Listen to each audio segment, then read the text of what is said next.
Daily எங்கள் வீட்டில் இந்த சாதம் மிஞ்சி போயிருதுங்க.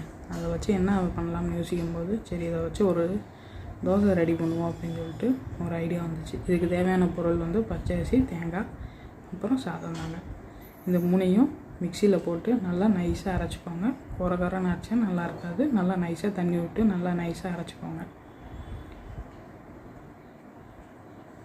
இந்த மாதிரி மிச்சம் இருக்கிறதையும் தண்ணி ஊற்றி நல்லா நைஸாக அரைச்சிக்கோங்க. இதுக்கு தேவையான அளவு உப்பு மட்டும் சேர்த்துக்கோங்க. உப்பு சேர்த்து தண்ணியை மிக்ஸ் பண்ணி நல்லா இந்த பதத்துக்கு நல்லா ரெடி பண்ணிக்கோங்க மாவை. உப்பை அடுப்பை பற்ற வச்சு தோசைக்கல்லை வச்சு அதில் தோசை மாதிரி ஊற்றிடுங்க. எண்ணெய் ஊற்றி ஒரு மூடியை வச்சு மூடிடுங்க.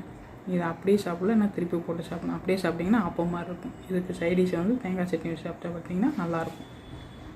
இந்த வீடியோ பிடிச்சிருந்தால் லைக் பண்ணுங்கள், ஷேர் பண்ணுங்கள், சப்ஸ்கிரைப் பண்ணி